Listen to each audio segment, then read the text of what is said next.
Hey there, it's Gary Parrish. Welcome back to the CBS Sports Eye on College Basketball podcast, where we sometimes discuss camel fighting, dodo birds, and leaky black. The Eye on College Basketball podcast is presented by Jersey Mike's Subs. Jersey Mike's a sub above. Matt Norlander is here with me. He's at home in Connecticut. I'm in a hotel room in New York City. If you're watching on YouTube, smash the like button like you're Brandon Davies. You have consent. And if you haven't yet, subscribe to the CBS Sports College Basketball YouTube channel. Please knock that out while you're here. All right, let's get into it. Every once in a while, we get a story that transcends sports and becomes a bigger story. The kind of story that even people who do not follow college sports or even sports at all become interested in. And we now have that story in college basketball. It, of course, is the Brandon Miller story. Just one day after police detail the role that Brandon Miller played in actions leading up to last month's shooting death of Jamea Harris, a 23-year-old mother, Brandon Miller was allowed to play for Alabama at South Carolina on Wednesday night. It created a weird, awkward scene. Miller was booed. He was met with chants of lock him up. He was taunted. He took 25 shots, made 14 of them, finished with a career high 41 points and a 78-76 overtime victory at South Carolina. He made the shot that forced overtime. He made the shot that won the game. He is currently arguably the most talked about athlete in this country, with the debate still raging on about whether this young man should be representing a prominent university, given that he quite literally brought a gun to a place where it was very quickly used after he arrived to shoot 23-year-old mother in the face and kill her. Now a 5-year-old little boy no longer has his mother. Jamea Harris's family expressed disappointment on Thursday that Brandon Miller was allowed to play on Wednesday night. They said Nate Oates' comments earlier in the week were, quote, disrespectful. And proof that this story is now bigger than college basketball and really bigger than sports is that, over the past couple of days, I've made appearances on Inside Edition. I talked with Harvey Levin on TMZ Live, and even Harvey, as he was introducing the piece, said this is not the type of thing we would normally talk about, but we're talking about it now. Norlander, it appears that Alabama has gone from one of the best stories in college basketball to the clear-cut most controversial one. What do you make of where we're at with that situation right now? Well, as we record here Friday morning, Nate Oates will speak again to the media about 90 minutes from now. Our podcast will be done by then. So I just want to lay it out up top here for anyone getting to this pod at any point on Friday afternoon, evening, or even over the weekend. There's the possibility Oates could actually say something to advance the story. We don't know what that is, and you could be listening to the overwhelming majority of our listeners who get this via traditional means over the phone. I at least want to address that part. I don't know if he will or he won't, but there is a chance he could say something in that press conference that advances the story, but potentially not. I talked to Wednesday was surreal. It was awkward. I talked to an NBA scout that was in the building. Also said, like, the energy in the building was also bizarre because, like, there were a couple of fights that apparently broke out in skirmishes between, like, Alabama fans that were there and then the South Carolina fans that were chanting guilty at him and heckling Brandon Miller. It was described to me as at points an uncomfortable scene overall. But Alabama did bring it upon itself with all of this. And it seems determined to continue to play Miller and Bradley. I would just like a little bit more of an explanation. Some people have kind of pushed back on that and saying, like, what other explanation does Alabama need to give? Why does it need to appease anyone else? It's done its diligence. I actually has it, because the one thing that did stick out to me, Greg Byrne went on the College Game Day podcast and seemed to indicate that there were actually details that came out in the pretrial testimony from the law enforcement officer about the text message being sent and just the nature of Brandon Miller and what he did, that if you take Byrne's word at it, they were not aware of that. And what does that signal to me? It actually signals to me that the school didn't, and it never announced it. So we are left of the understanding that the school actually never conducted an actual investigation of the matter, which seems extremely negligent. I have no doubt that Nate Oates and Byrne, I have no doubt that there were people that, Brandon Miller and Jaden Bradley were sat down and talked to and potentially informally questioned, but it does not appear as though there was an actual formal investigation of this thing. So that only piles on to the problematic nature of all of this. And the story that you referenced from AL.com, obviously, extremely powerful story that detail, it's Jamia Harris' stepfather, who is now along with the rest of her family going to raise their 5-year-old son, Kane, or their grandson, in effect. But in talking about this elsewhere, it seems like this story is destined to just be there continuously. We're not going to get to March 4th, and just because we're gearing up for conference tournaments and there's bubble teams to talk about, we'll talk about all that stuff. Alabama is only going to draw more attention the further it goes. It is one of the best teams in the country. Brandon Miller is one of the best players in the country. He's a first-team All-American. He dropped 41, and the timing of it was I just can't remember ever seeing something like that in college sports. He's in the midst of a maelstrom and goes out and is almost single-handedly responsible for for ensuring that Alabama doesn't take on by far its worst loss of the season. And it comes amid the backdrop of like actual human tragedy. So it's been a tough season for college basketball headline wise. I mentioned this on the previous podcast, but I do just want to reiterate, we talk about these things because we need to talk about them, but it's not fun to talk about this. You had the Chris Beard stuff, New Mexico State stuff. Now you have the Alabama stuff. Even the Michigan State story, which was not the same. It was a program and a campus community affected by needless gun violence. So Alabama will continue to be at the front of mind and be talked about on broadcasts, in podcasts, in columns, on radio shows, on TV shows. I think it's led PTI 2 consecutive days in a row. The first top of the A segment there, and as it should. So we go 3 weeks down the road and nothing has happened, and it's kind of been, business as usual with the program. Then yeah, when we talk about Alabama being the number 1 seed in the Midwest or wherever it's going to be, it's the Brandon Miller story will be right alongside it the whole time. Press conferences, every NCAA tournament. Nate Oates can eventually hit a point where he doesn't want to talk about it. They can hide Brandon Miller all they want, and they probably will. That will certainly be interesting to see when Brandon Miller actually speaks to the media again. But this is a story that is not simply going to dissipate because we have a news cycle that will renew and refresh and refresh and refresh. It will not be as prominent probably over the next 5 to 10 days, but it will linger. It will be there throughout the remainder of the season, and so long as Brandon Miller is enrolled in that university. Yeah, it's not going away.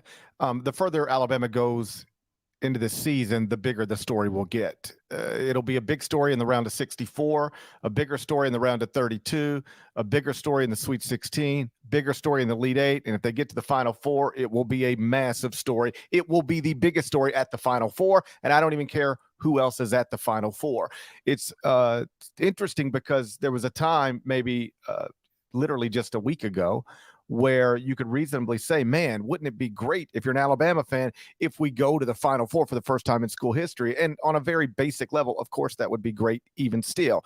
But now going to the Final Four is going to put you on a stage where people aren't talking about how awesome your basketball team is. That's not going to be why CNN or any other, Fox News sends reporters to the Final Four. It ain't going to be to do stories about how awesome your basketball team is, how wild it is that this so-called football school now has a basketball team just 2 wins away from a national championship. The story is going to be about this school allowing Brandon Miller to continue to play under these circumstances. And so this is not going to be comfortable for Nate Oates or anybody else the rest of this season. The decisions they have made and how they've handled this situation have made it where it's going to be awkward for them until they play their last game.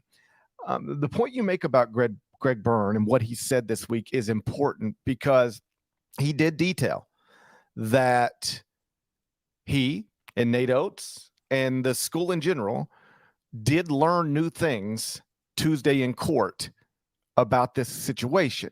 Specifically, they learned for the first time that Brandon Miller is the one that drove the gun to the scene of the incident after receiving a text message from his now former teammate Darius Miles.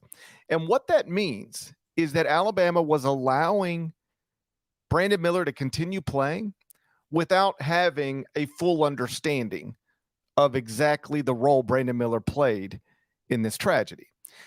Most times when a school is having to deal with possible legal issues with a student athlete, they will say something along the lines of, we are withholding this player from competition while we are in a fact-gathering phase until we gather all the facts.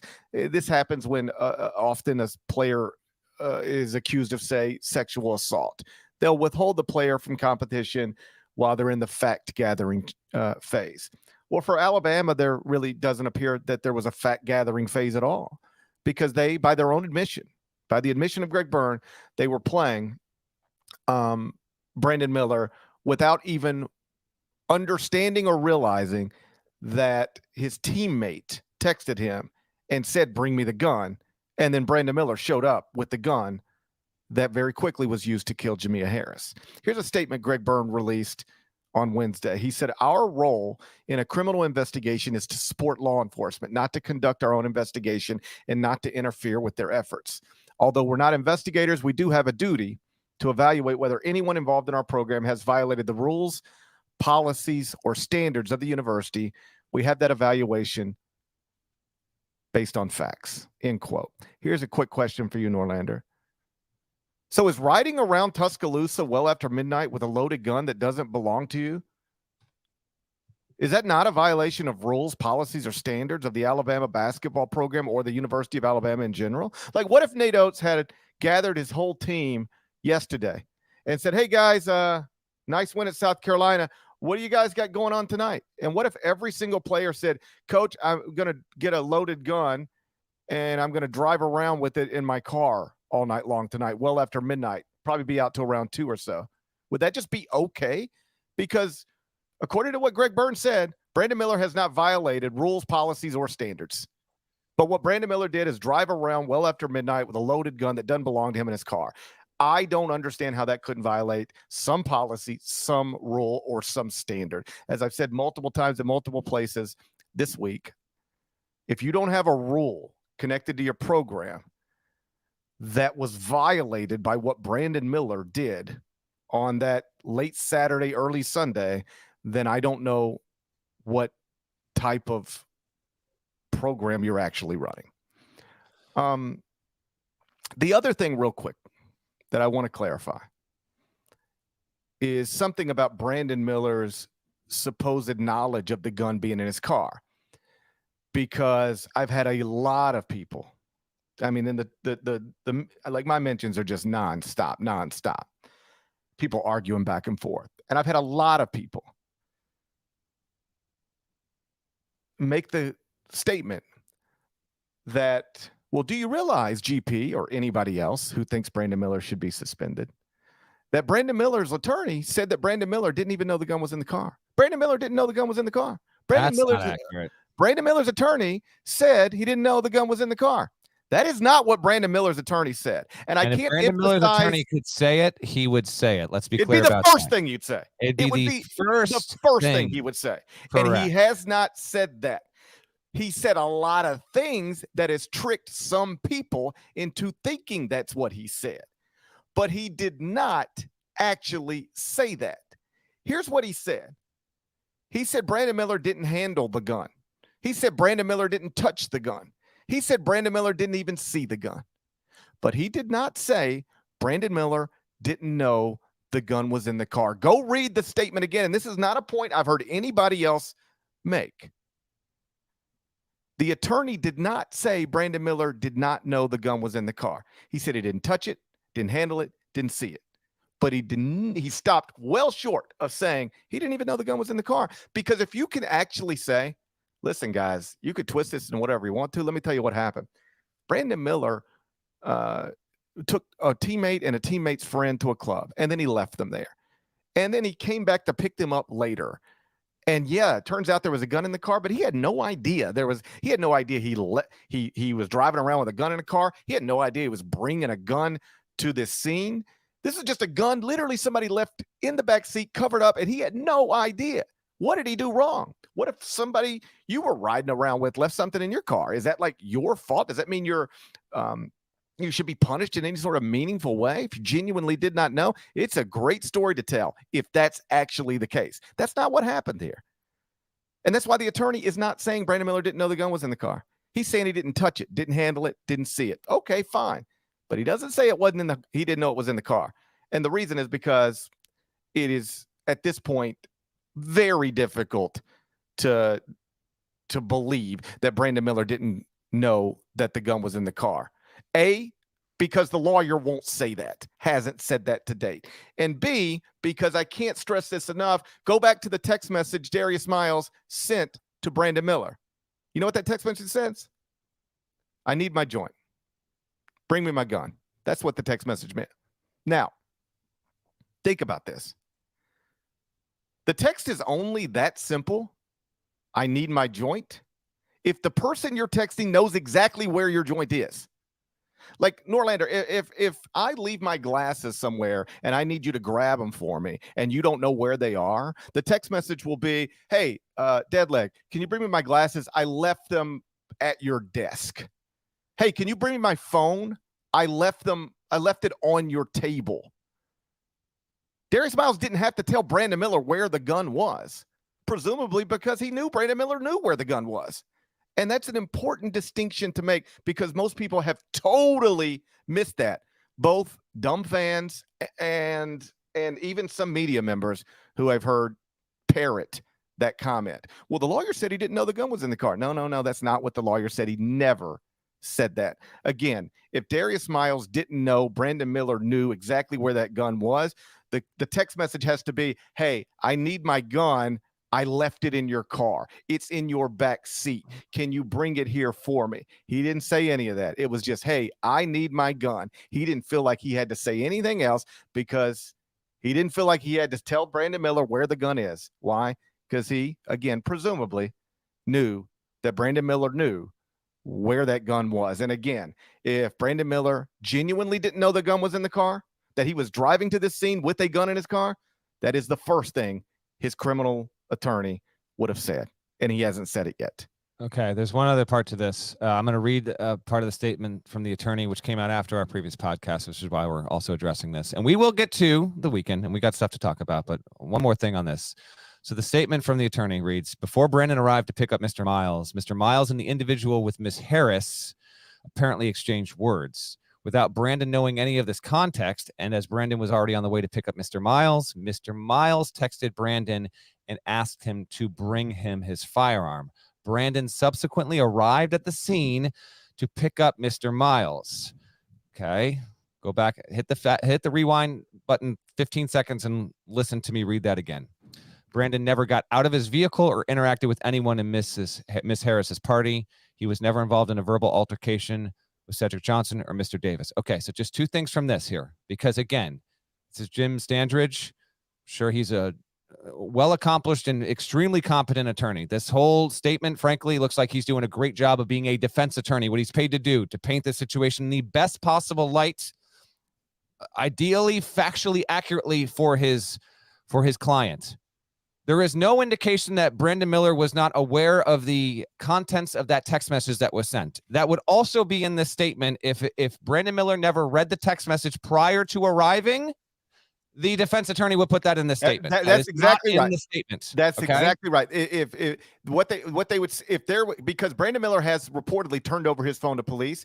Correct. They can tell when you looked at that text message. There's metadata that would reveal this. Correct. And absolutely. If the lawyer knew that when the law enforcement officials, investigators looked at that phone and it was going to show, Brandon Miller never even saw the text message until after he arrived at the scene. That would have been in the statement. That's not in the statement.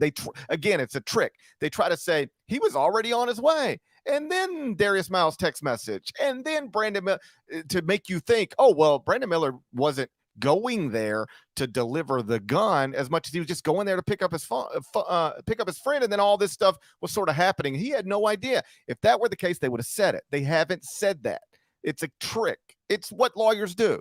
They frame things in ways that are technically accurate, but sometimes misleading. Now, if you just read it carefully, you shouldn't be misled. But I couldn't help but notice there are, if not hundreds, maybe thousands, I don't know what the number is, but a lot of people who have totally misinterpreted that lawyer's statement. They think he said something he did not say, and it is 100% true as of this moment. The lawyer has never said Brandon Miller didn't know that the gun was in the car, and the lawyer has never said that Brandon Miller had no idea his friend had requested that gun. To recap, with everything that we've talked about here in the first 20 minutes of the show, it looks just so terrible for Alabama. There's been no indication that they actually conducted an internal investigation at the university level, which would seem to be the bare minimum to do this. And or let me say, because Greg Byrne did say we are not doing, it's not our job to do an investigation. It's our job to not get in the way of law enforcement's investigation. Fine. Okay, come on. Here's what I would say. Fine, but you know what you do while law enforcement is still investigating? You withhold the player from competition. Correct. All right. One action or the other here, and neither appears to have happened. At the center of all this is that it could have been so much worse. There were 11 shots fired. This lawyer statement says, and I didn't pick up on this when it broke Tuesday until the lawyer statement. Brandon never got out of his vehicle or interacted with anyone in Miss Harris's party. Are you telling me right now that Brandon Miller stayed in his car? 2 gunshots into his windshield. He almost could have been killed. Did he narrowly avoid dying as well? This situation could have been, for as tragic as it already is, and again, I'm gonna use the word again, infuriating. If you read through what happened, it just pisses me off. And it could have been so much worse. Brandon Miller is lucky if the way that this lawyer statement is reflective of what happened, that Brandon Miller stayed in his car, because this is it's a quick period of time between the text message getting sent and Jamia Harris being killed. It's not a lot. It's a matter of minutes. So if what happened there is Miller and Bradley, who also had his car there, they pull up, and within minutes of that happening, Miller is just in his car, and then his vehicle is taken on gunfire, and he's sitting in the driver's seat. And it's scary. It's scary as hell, dude. Like the whole thing is scary, but I haven't seen too many people pick up on that, because I guess there's the chance that he did leave the vehicle, but the lawyer statement says he never got out of his vehicle, and he took on 2 bullets in the windshield. So, yeah, it's we'll see what Nate Oates says here in about an hour when he talks, but there's one more sentence in the statement. As soon as he was notified that someone had been injured and the police wished to speak with him, he has fully cooperated with law enforcement's investigation. I'm not going to push back that he has fully cooperated, but there are just, again, lawyers speak. There's just, Brandon quickly left the area when gunfire erupted. So he was in his car, gunfire erupted. Was he trying to get out of his car when the shots happened? I don't know. It seemed like this was something that was understandably a panic situation by other witnesses involved, and then he cooperated fully. Jaden Bradley have cooperated fully. Again, my central point just goes back to how the university handled this, and the fact that this was never previously disclosed, and now this is what Alabama's dealing with here. And unless something changes today or in the next 24 48 hours, it's going to accept this, and in doing so, every time until there is much more that is explained, it's just going to have to deal with being the really the villain in this greater narrative arc of the season. Like Alabama, outside of Crimson Tide fans, there's not going to be a lot of people that are like rooting to watch Alabama play to win. Period. They're actually doing a lot of serious damage to their overall university image by continuing to handle things as they've handled it. One last time for me, if we get something else from Nate Oates in an hour, we will, and perhaps the story will move in a different direction, but we don't have that right now. And the other thing you find out in times like these, in our profession is like, who's equipped to talk about this honestly and who's just ill-equipped to talk about this honestly. It is interesting to watch people have real strong opinions about, who should be the national coach of the year and who should be the Big Ten coach of the year or the Big Ten player of the year. But when it comes to something serious, they can't quite bring themselves to talk about it intelligently or with any sort of intelligence or passion. I've seen so many people who talk about this sport every day just completely shut up. Won't say a word about it. Don't know how to talk about it. So, like, why am I getting asked to go on TMZ Live and Inside of this? Because I'm comfortable talking about this stuff. Listen, we all like Nate Oates and respect him as a basketball coach, but there comes a time where if it's your job to talk and write about this stuff, that you got to be able to put that aside and say, yo, I like Nate Oates. I think he's an unbelievable basketball coach, but they are not handling this the right way. They have messed this up. They are playing somebody they should not be playing. And if he were a walk-on, he would not be playing. If he were a walk-on, I don't even think he'd be a part of this team anymore. That's the truth with Brandon Miller. And, these are the moments where you separate the people who can talk about this stuff from the people who would rather just avoid it completely. UCLA picked up 2 quadrant 1 wins on Thursday night. How'd the Bruins do it? I'll tell you in a few seconds. First, a word from our partners. Never seen nothing like this before. Never seen nothing like this. It don't matter where you're from. Come on, come on, come on. 3, 2, 1, let's go. You can feel the madness. Never seen nothing like this before. Never seen nothing like this. So nobody had a better Thursday night than UCLA. UCLA, fight. They picked up 2 quadrant 1 wins on one night. That sounds like a conspiracy to me. Did you just say 2 quad 1 wins on one night? Mick Cronin. All it took was one Saturday conspiracy theory floated by Mick Cronin, and now the net has given him 2 quadrant 1 wins on the same night. It's like working the refs, Extremely well done. What's the second quad 1 win out of curiosity? Okay, so the first one is they beat Utah. First off, UCLA entered Thursday, with a 4-4 record in quadrant 1, 500 in quadrant 1. Every projected number 1 seed, so Houston, Kansas, Purdue, and Alabama, they're all at least 2 games above 500 in quadrant 1. UCLA entered yesterday 500 in quadrant 1. So they go to Utah. They win that game. Utah is in the 50s in the net. And because a road win over a top 75 net team qualifies as quadrant 1, that's 1 quadrant 1 win. UCLA was guaranteed after winning that game to move to 5-4 in the first quadrant. Meantime, Washington State went to Stanford and beat the Cardinal on the road. And then Washington State, big development at Stanford Thursday night, because Washington State went and won at Stanford by 4 points. And that allowed Washington State to move from 79th in the net on Thursday to 73rd in the net on Friday morning. So they went from outside the top 75 to inside the top 75. As you remember, in late December, UCLA won at Washington State. So that means that game flipped overnight from a quadrant 2 win to a quadrant 1 win. UCLA is now 6-4 in quadrant 1 with 0 additional losses. They're getting in the one. They're not getting in. They've been in, but they are in the 1 seed conversation. No denying that.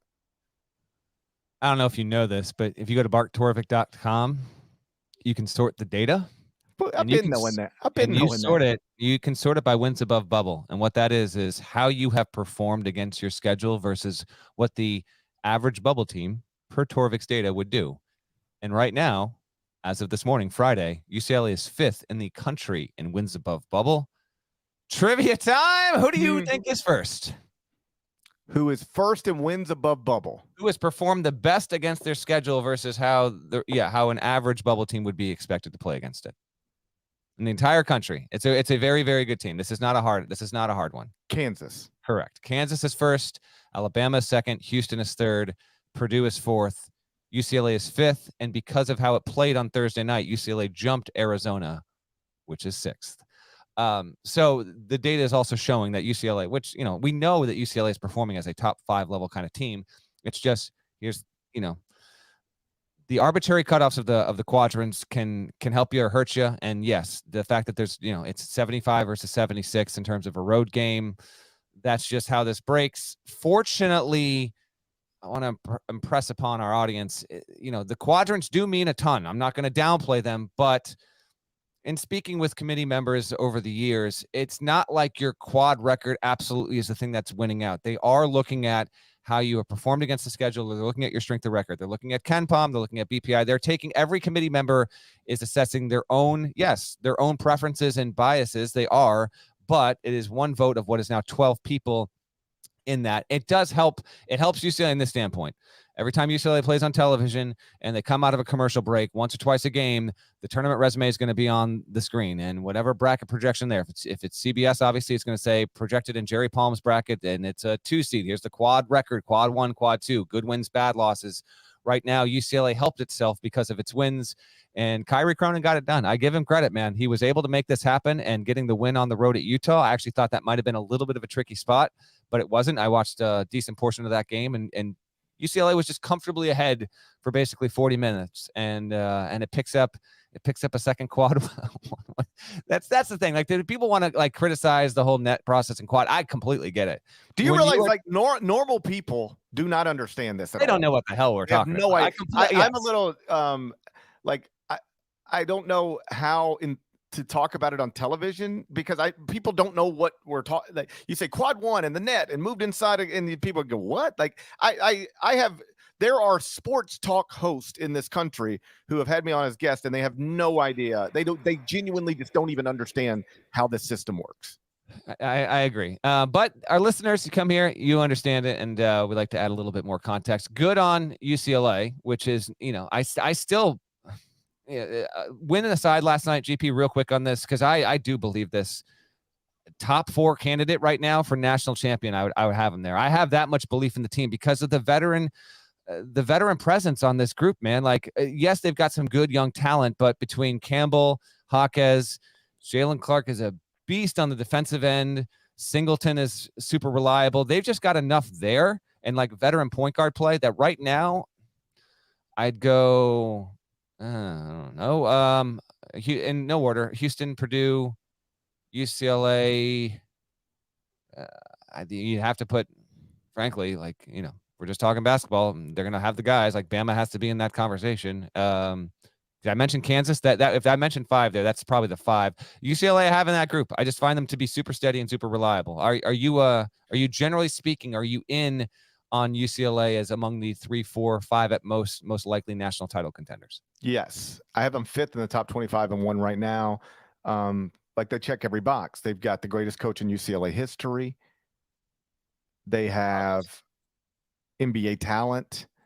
They have experience. Jaime Jaquez is obviously both of those things. He's a future NBA player who is also super experienced. They're experienced at point guard. Yeah, they have everything you have to win a national championship. I don't know that they will, but they can. They have the stuff you need. Okay. Can I ask you one more question? You can ask me however many questions you want. All right. UCLA's all fine and good, but I'm just a little surprised here. That's all. Okay, they pick up 2 quad 1 wins in one night. I mean, very few coaches can do that. It might just be Cronin, but John Wood, as somebody pointed out, you never did. John Wood never even got 1 quad 1 win, if you think about it. And Mick Cronin's just out there randomly on a Thursday night getting 2. I mean, what are we talking about? Questions and picking up 2 quad 1 wins in one night. That's all he's doing. Okay? He's just asking questions, going out on Thursday, grabbing 2 quad 1 wins.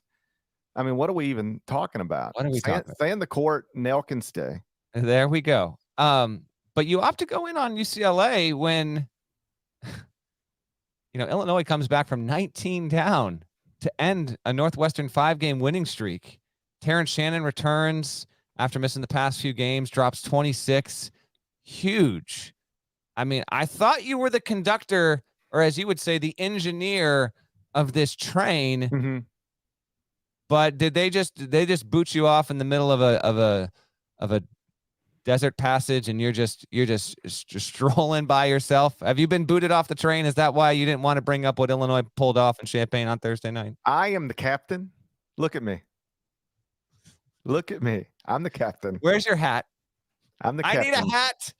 I'm the captain now. All No, right. yeah. But out of respect for the ghost of Tom Fornelli, I don't want to bring any attention to Illinois good anymore. There's a track record here. Every time I tell you how great Illinois is doing, it gets real bad real quick. And so out of respect of our late colleague, I'm just staying out of it. I'm just staying out of it and hoping things continue to go well.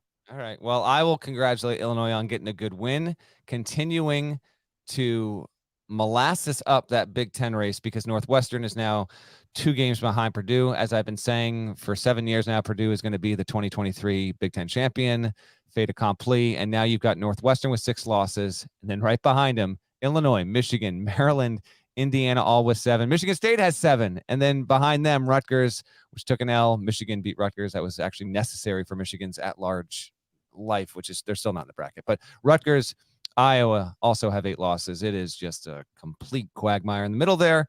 And Northwestern, it lost for the first time in 6 games as an underdog. It had won 5 in a row as a dog. So it was due. It was on the road. No shame in that. We've talked about how tough the rest of that schedule is down the way. Now Northwestern will play this Sunday against Maryland. We had a headline break Friday morning, GP. You want to get to that? Ole Miss has announced that Kermit Davis has coached the Rebels for the final time. Everybody expected Kermit would not return next season for a 6th season. I think that's fair to say. But I don't know that we expected it to pop in February with 3 regular season games remaining. Ultimately, I don't guess the timing matters much, but it is official now. Kermit Davis is out at Ole Miss, and the Rebels will have a new coach next season. Yeah, this is not a surprising development. There was even, frankly, a year ago, there was rumor mongering that Ole Miss would open, Mike White would go to his alma mater. Instead, Mike White slipped out the side door and got that Georgia job in the dark of night, and here we are. And so Ole Miss had not been a good team. This was expected. I didn't expect it to happen this morning, but it did happen. Kermit is out.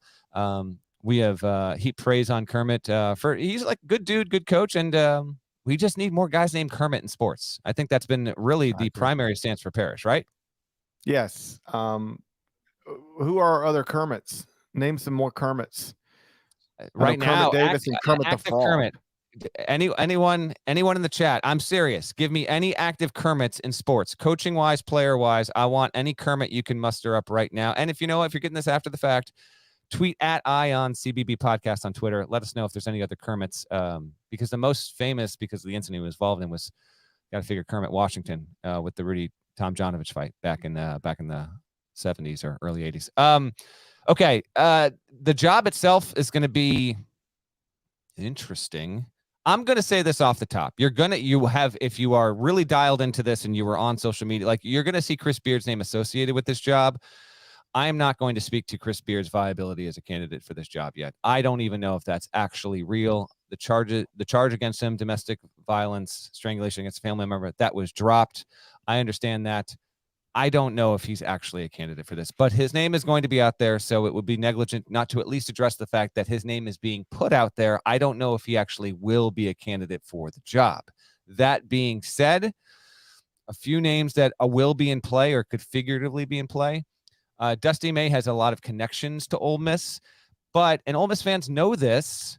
This is not a desirable power conference gig. Now, it is a Big 6 gig, okay? It is that. So it does have a level of desirability, but within the context of the SEC, you're talking about Ole Miss, Mississippi State, and South Carolina as the 3 least desirable jobs in the conference. And a byproduct of that is like Ole Miss is, I can't tell you off the top of my head how many schools are at the Big 6 level. Let's say it's like 74 off the top of my head. That's the number it is. Ole Miss would be in the bottom 10 of that 74 or 70 to 75 schools, whatever it is. I'm not convinced that it's Dusty May's to turn down or that Dusty May will even go there. He will be involved and he could eventually get it.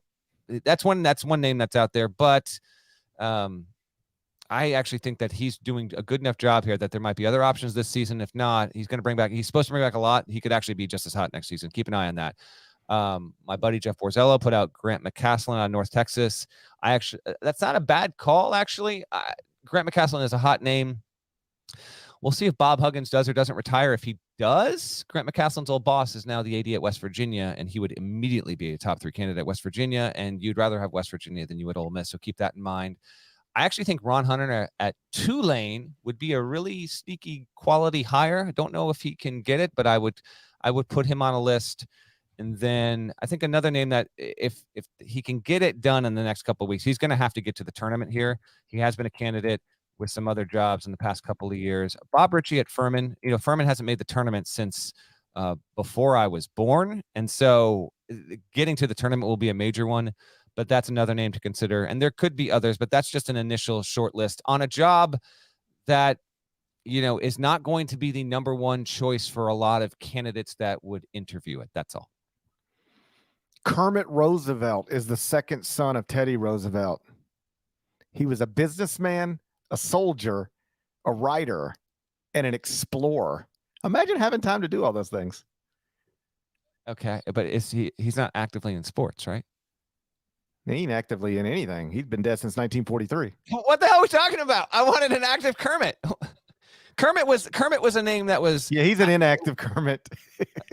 He is an inactive Kermit. I get it. Like in 1872, like Kermit then is probably like David now. Like I get it, but damn it, God, I wish we'd have had this conversation 3 years ago. Because Kermit Roosevelt, he had a son. He named him Kermit Roosevelt Jr., but we lost him in June 2000. Did he play sports? He was a American intelligence officer. What are we doing here right now? What is going on? We lost him right in the heart of COVID. What if we lost Kermit Roosevelt Jr. to COVID? Okay. Well, I guess we tried. Nada, is there he died at a retirement community. Any active Kermit that's been put in the chat? Kermit Roosevelt Jr. He was living in a retirement community in Cockeysville, Maryland. Here we go. Got one. And we lost him. Shouts to Shadius. I don't know how you say the name, but shouts to, he's here in almost every show. We appreciate you. Kermit Romeo Erasmus, born in July of 90, South African professional soccer player who plays for the Premier Soccer League in South Africa. So we got one. Well, we should connect them with Kermit Davis and just let them talk it out. Let's see what we should link them up, and Kermit Davis should go to South Africa and watch a football match, and then meet his fellow Kermit. I just can't get over we lost Kermit Roosevelt Jr. in 2000. Do I need to Google image Kermit Roosevelt Jr. and put him in the no context preview? I'm looking at him right now. Looks a little bit like Fran McCaffrey. Hold on, I'm looking at this right now. You got to be out of your mind. You are out of your mind. That's not Fran McCaffrey. Kermit Roosevelt Jr. Make sure you're looking at Kermit Roosevelt Jr., not Kermit Roosevelt. I am. I'm looking at the junior. That's not Fran. No, picture that man screaming. Picture that man screaming for no good reason, and tell me it doesn't look like Fran McCaffrey to you. Oh man! All right, we lost him. He was in a retirement community in Cockeysville, Maryland. Okay. Imagine dying in Cockeysville, Maryland. Unbelievable. It's time for the final 4-1. How big's my lead now, Nada? How big's my lead now, Nada? I've been waiting for this. Nada, turn your mic on and tell us about the standings. How big's my lead now, Nada? I don't even. No. I barely tolerate it from Parrish when he does it. I'm not going to tolerate it from you. GP, you have a 46-29-2 record, which is a 2-game lead over Norlander. Norlander's been in the slump. And I'm disappointed in you. I thought Norlander, you thought that for some reason you took the North Carolina Tar Heels after we told you they were done. How do you feel right now?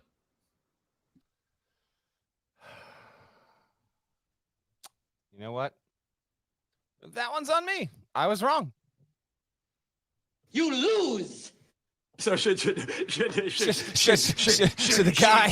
guy who picked North Carolina #1 at the start of the season, should the guy not pick? Yeah, I'll shut up. Some people are calling my lead insurmountable. What people are those? It's As just a me. reminder, I'm 44 and 31 and 2. Not exactly struggling at the moment, but GP is out of his mind, 46, 29 and 2. Red hot. I'm red hot. Game 1, Saturday, 2 p.m. Eastern. It's Arkansas at number 2, Alabama, inside Gerald Wallace Coliseum. You can watch it on ESPN2. KenPom has it, Alabama -8.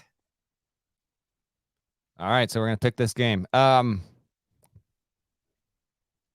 Nick Smith, what are we going to, well, Nick Smith is, this is a big moment for him, frankly, having come back just a short while ago, and another potential top 5 pick. Arkansas has not been a reliable team on the road. You said it was 8. I will pick Arkansas. We have picked all these by the way, check out that CBS Sports app. We do have our picks also on the site. We try and make the picks on the pod match the ones on the site. That doesn't always happen. So it's a little adventure for you. A little adventure. I think last week I had on the podcast, I had Kentucky +4, and on the site I had Tennessee -2. I was playing the middle. What was funny was, I think it was last week. We're going to give the semi-occasional shout out to Seth Davis, dedicated podcast listener. And he sometimes, texts us over the course of listening to an entire episode. Yeah, Seth, we're putting it out there because you know what? We need people to know you're all in on the show. And I think it was last weekend where he was like, GP, I agree. You took this. And you were like, no, I didn't take that. No, he's like, I listened to the show. You just picked this team. So even then, after the fact, Parrish was like, no, I don't think you got it right, Seth. And Seth's like, I just listened to you. You did just pick this team, whatever team it was. Yeah, I don't know what I'm doing. So that in mind, I will take Arkansas inside of that number. I expect this to be a pretty competitive game. Again, Alabama would have lost to South Carolina. They go back home. Tuscaloosa will certainly be an interesting scene, but give me Muss's Razorbacks to be inside of 8 points. This could be a game that features the first 2 college players selected in the 2023 NBA draft. Brandon Miller at Alabama, Nick Smith Jr. at Arkansas. Both are coming off monster games. Brandon Miller got 41 points, as you know, at South Carolina. Nick Smith coming off a 26-point effort against Georgia. I think Alabama wins the game. I will take Arkansas to cover. Number's a little too big. Arkansas +8. Game 2, Saturday, 2 p.m. Eastern, number 8 Texas at number 9 Baylor inside the Huck Center. You can watch it on ESPN. KenPom has it, Baylor -2.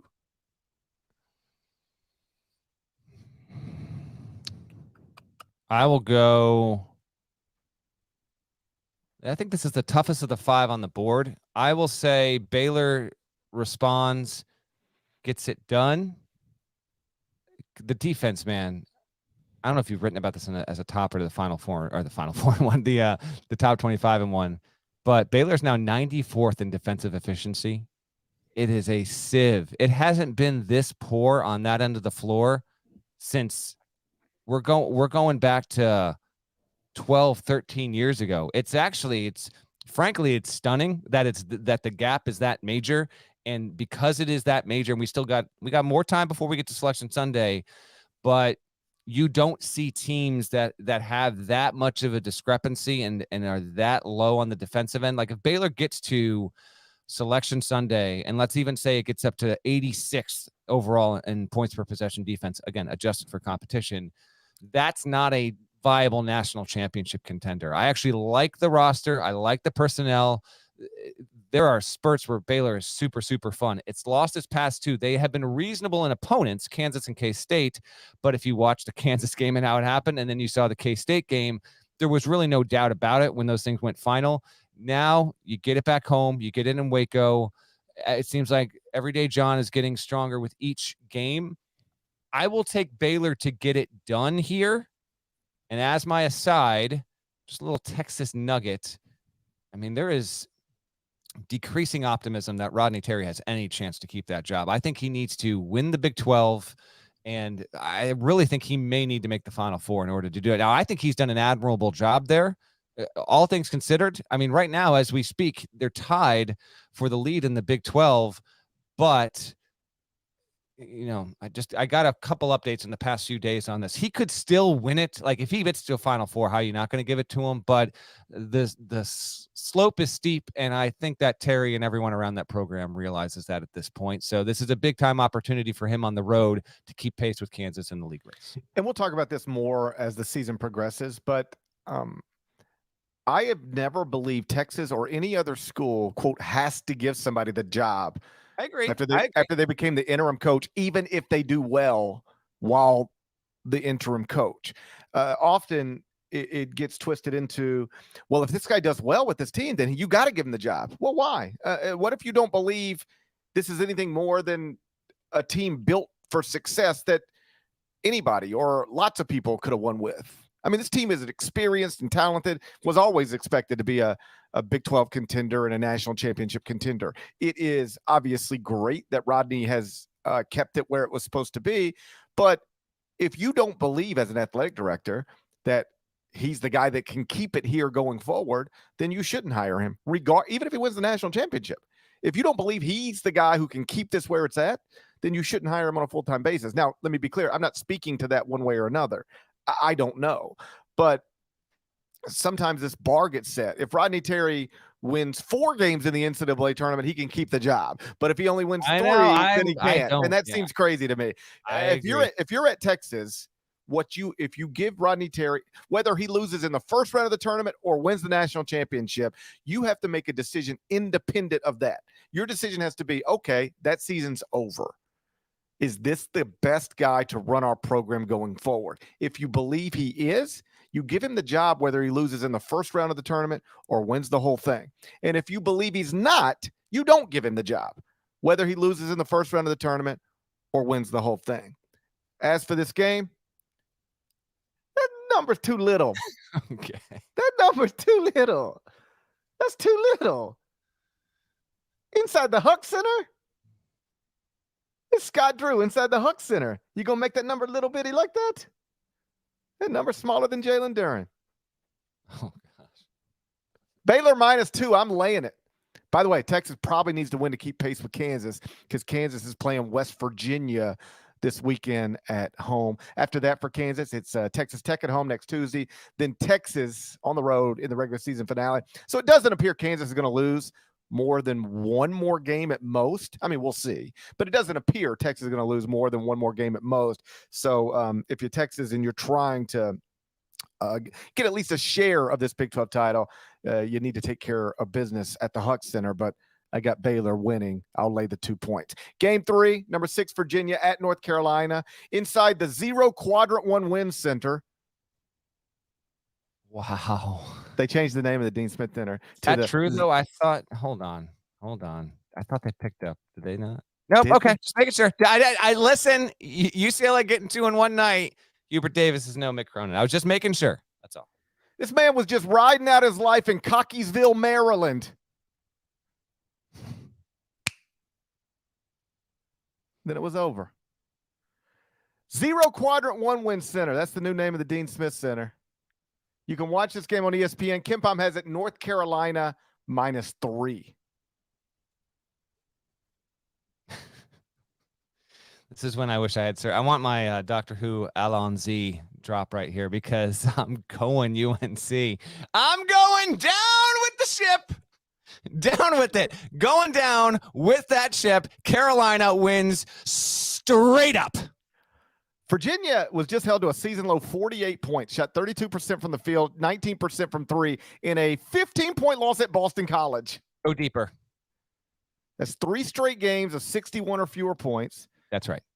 Virginia is averaging 55.3 points in the past 3 games. The offensive efficiency number is now down to 69th nationally. So, and defensively, the defensive efficiency number, according to KenPom, is outside of the top 25. So this team is not good offensively and not elite defensively.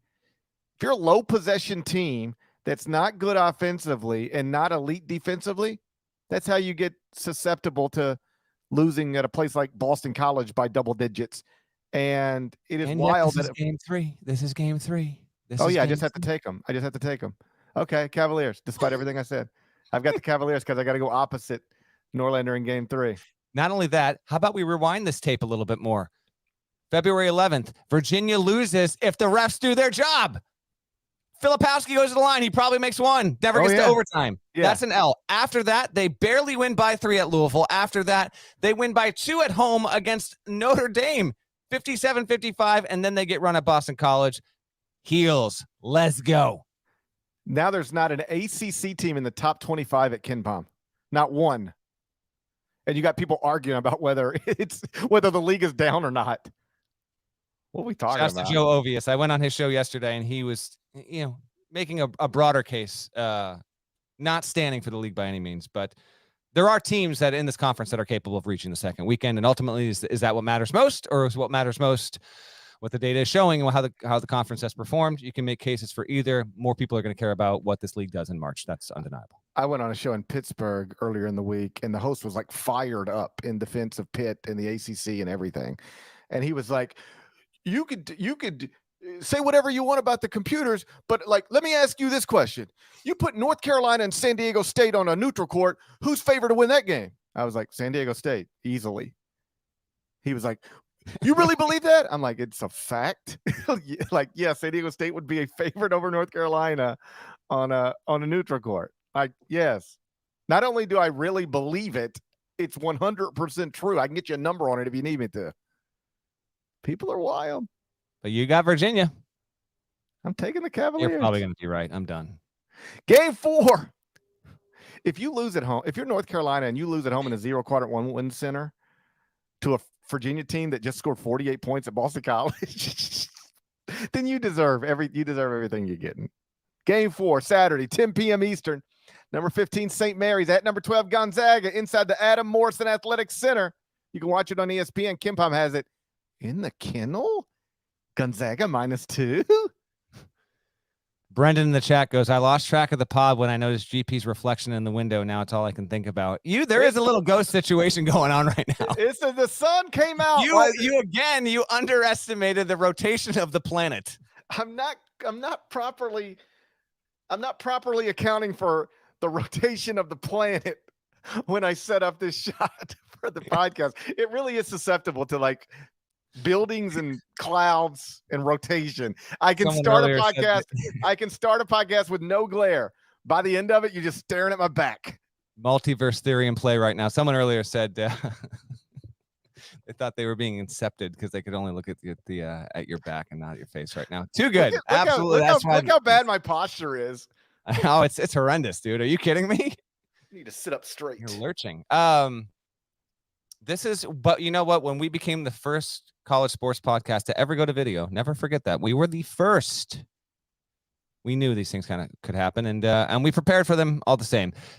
Give me Zags in this one. Did happen to catch up with Mark Few earlier this week, talk a little bit about this, a little bit about some other stuff that I'll have later, early March, call it. But he said St. Mary's, this team, judging off of what he'd watched on video and obviously having played them the last time, he feels as though the level of toughness this group is, and they're like, and he said this in a complimentary way. He's like, they are so stubborn. They are going to run their stuff, go at you, pound it time and time again on the offensive end. They're just going to run their stuff. And we have to do our best to stop it. Hope we get a little bit lucky in terms of just how frequently they are going to pound it inside and use their bigs. And then, Mahaney went hot at the end of this last game. He was bad the first 30 minutes. We'll see what Aiden Mahaney can do in enemy territory here. But Mitchell Saxon is like, he's a really, really good big. Alex Dukas can shoot it from outside, shoot it from inside. They've got the ability to kind of lure you in, get you into the paint, and then kick out and shoot well. St. Mary's is defensive first team, and they are going to bruise. They'll bruise you up, no doubt about it. But they have enough on the offensive end with their 3-point shooting to keep it interesting. I'm going to go with Gonzaga. This is Drew Timmy's senior night. I would expect, he hasn't said this, and I haven't heard this as like intelligence or anything. I would expect this is his final go round in that building. I'm not seeing Gonzaga drop its final game in the kennel with, actually, you know what? I'm wrong about that. That was me. That was me. Although I wonder if they're wrapping up. My mistake. I inaccurately thought that this game was the last game on the regular season schedule for Gonzaga because it is the final WCC game. But because they only play 16 league games, they scheduled one more prior, I guess, to the WCC tournament. Chicago State coming in next Wednesday. So maybe that is the senior night. I don't know. But regardless, they're not losing their final league game at home with Timmy on the roster. I will have the Gonzaga Bulldogs winning and covering. The thing that, and I agree, I guess I am assuming, I guess at this point, Drew Timme is in his final season of college basketball, but and I know you know this, but like name, image, and likeness is something that could get him back to, in theory, could get him back to school. Like, he's not a first round draft pick. He might be a second round draft pick. Maybe he gets a 2-year guaranteed deal. Maybe he gets a 2-way deal. There is a world that exists now where he can, again, theoretically make more money playing basketball at Gonzaga next season than he can make playing basketball anywhere else next season. And that's, I'm not saying that guarantees he's going to be back, but it's at least something that if he's not thinking about or considering, he's being a little short-sighted. It's a conversation that has to be had. I think you're going to see a lot of guys who you assume, well, they got to be done with college. And it's like, no, they can make more money playing college basketball than they can playing professional basketball. So they're going to continue to play college basketball. Yeah, I mean, listen, I think when the number comes out, it's going to be more than 2. It'll be like Gonzaga minus 3.5 or something like that. Just because basically against anybody. If you told me Gonzaga is in the kennel against anybody and you only have to lay 2, I would just take that. Literally anybody in the country. So yeah, I'm laying the 2 points with the Zags. And 1 Saturday, 7:30 Eastern on Fox on Brian Cardinal Court. Had to go with this one. Number 17, Indiana, at number 5, Purdue. Who you got? Purdue is -8 per KenPom. Purdue wins the game. Indiana covers. Number's too big. In-state rivals. I think I have Indiana covering for .com. I'm going to be a hypocrite. Boilers. Both. Win, cover, whole deal. -8. Get it done. Zach Edey and crew. How about this? A little fun. Zach Edey and Trace Jackson Davis. Both of them, their combined points and rebounds for both players at the end of the game. I'm going to set it combined at 73.5 points and rebounds combined for Edey and Trace Jackson Davis. 73.5. So you basically need. Will one guy at least get 30? Can Edey go for 30 here? No, I'm going to say I'm taking the under. I'm saying neither gets to 30, and the under on your prop bet hits. Oh boy, is GP's Wi-Fi going out right now? He's saying under 73.5. I think he can hear me. He is blending into the matrix right now. Nada, is this me or is this him? This what do we is got here. now? No, it's I'm here. I don't know if you're here. I don't know. It's your reflection in the window. I always crack up thinking that people listen to this podcast, they don't see it, and they're like, what the hell's going on? This is why I genuinely recommend just subscribe to the YouTube channel if you could. Help us out. And then you go back and you check and you fast forward to the minute 3 mark and be like, what's going on? My man, you are going grainy on me right now. You're still there, but it's tricky at the moment. That's all I'm going to say. All right. You're taking under 73.5. I will also take under so much.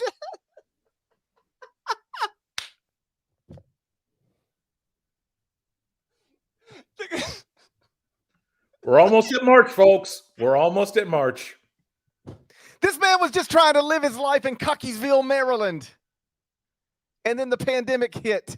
The ghost of Kermit.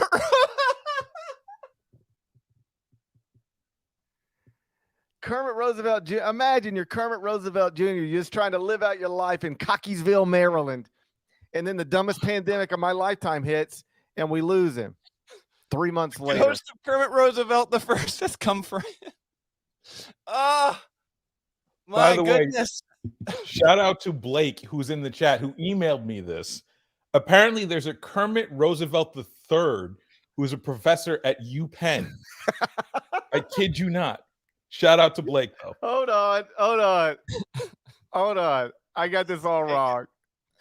I can't take it.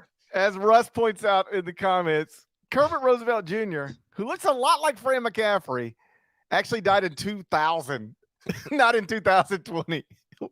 He's been gone for so long. I was wrong. Come on.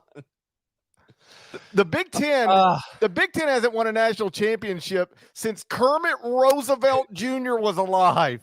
Do you realize that? Nobody talks about that. Dude, what if I go on TV and I say, Purdue obviously You should. Purdue has obviously tried to become the first Big Ten team to win a national championship since Kermit Roosevelt Jr. died. What if I just start framing it like that? I mean, I'm giving you $100 if you do it. I'm not kidding. $100. I just say You it with a have to straight do it face. with a straight face. We'll be doing Inside College Basketball next week, like a pregame show, and it'll be like, so tonight, like who's Purdue playing next week? Let me see. It'll be Purdue is playing Wisconsin, and they'll be like, GP, Purdue is at Wisconsin. The Badgers are tough at the Kohl Center. What do you think tonight? And I say, well, listen, Purdue has obviously been the best team in the Big Ten all season. They're going to be outright Big Ten champions. I believe Matt Painter should be the Big Ten Coach of the Year, Zach Edey National Player of the Year. And this is a team that is trying to, go to the Final Four for the first time since 1980. But more than that, they're trying to become the first Big Ten school to win a national championship since we lost Kermit Roosevelt Jr. in Cockeysville, Maryland. I'll do it. I will do it. Chat is on fire, by the way. You guys are incredible. This has been unbelievable. Okay, so I don't even know who you picked. Who the hell you got? You got Indiana inside the number? Yeah, I'm taking Indiana plus the points. They're going to do it. They're going to stay inside that number for Kermit Roosevelt Jr. Hey, remember when we had that podcast meeting yesterday and you said we'd get this under 45 minutes and I said there was no chance in hell? Yeah, that's what I thought. Okay. I didn't realize we were going to run into a conversation about Kermit Roosevelt Jr. at the time. You never know. These things happen. I will take Purdue real quick. Rest of the weekend, just a quick heads up because it is a loaded Saturday. GP is going to be home. I'm going to be in studio for CBS Sports HQ. I'll be in all Saturday afternoon and evening. So good second screen, third screen, whatever. Keep an eye out. I'll be in studio for that. Other games we didn't get to Saturday, you should know about. San Diego State at New Mexico. That is a CBS Sports Network game. I'm going to mention that off the top. That is 10 Eastern. New Mexico kind of needs to win it to keep its at-large resume even viable. So keep an eye on that one. That's good. K-State at Oklahoma State. Cowboys at home, just reinforce their at-large resume. That's a big one. If Texas Tech wins at home over TCU, that's a nooner on ESPN2. We may need to examine the Red Raiders and their at-large situation. They have a bad non-conference schedule, but they'll have peeled off a lot of quad ones. That will be intriguing if the Red Raiders win. Keep an eye on that. Kentucky, home against Auburn. Don't blow this, Kentucky. You win against Auburn, and I actually think you've got some real leg room here because then you got Vandy coming in. Like, just don't lose at home to Auburn. Keep the negativity at bay there, and I think they'll probably do it. That's a CBS tip at 4:00 on Saturday. A&M at Mississippi State. Want to keep an eye on Mississippi State's another bubble team. I'm trying to give you some teams in some bubble spots or near bubble spots that you need to watch for.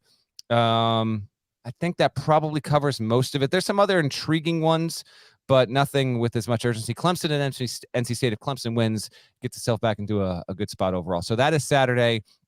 Sunday is much less, although there is a triple header on CBS on Sunday. Illinois at Ohio State is at noon. You've got Wisconsin at Michigan at 2. That game actually does have some urgency. I'm not even looking at the chat right now. I don't know what's going on. 4:00 Eastern is UCLA at Colorado. What did not put up the photo of you in the hat? Is that what happened? Did it happen yet? No, I just now I'm reading about Kermit Roosevelt Jr. It says Kermit Roosevelt Jr. married Polly Gaddis in 1937. They had 4 children. All right, follow me here. Okay.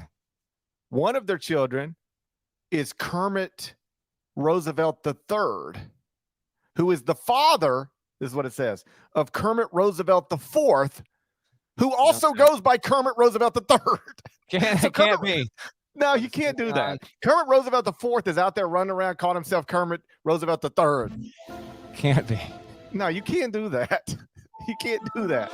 Well, there's something going on. We get Mick Cronin on this immediately. Yeah. Okay. How is Kermit Roosevelt IV out there pretending to be Kermit Roosevelt III?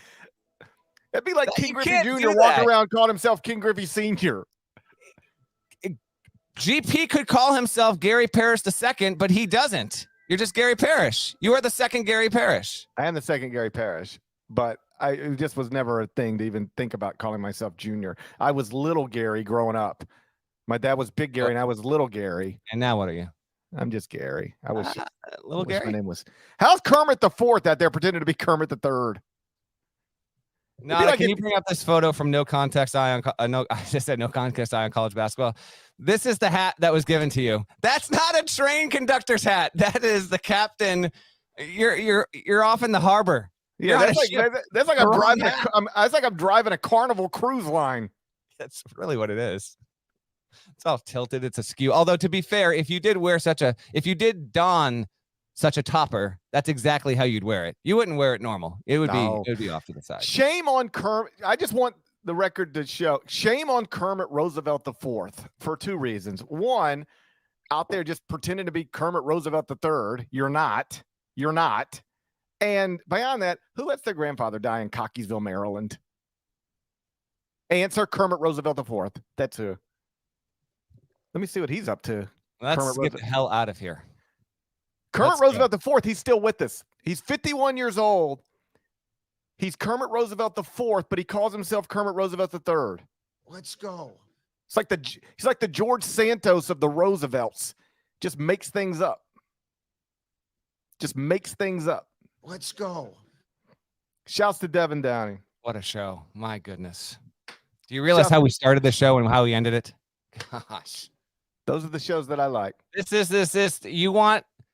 Send this to a friend. If you really want the entire experience of this show in one episode, good, bad, and otherwise. Shouts to Chester, South Carolina. Shouts to Huck Larnell. Shouts to all the Kermit Roosevelts, even the ones who misrepresent themselves. If you're not subscribed, please go subscribe anywhere you subscribe to podcasts, including Apple Podcasts and Spotify. Leave a nice review, 5 stars. There's more of us than there are of them. That needs to be reflected in the comments. Subscribe to the YouTube channel. Do what you need to do, the like button. We'll talk to you again on Sunday. Till then, take care.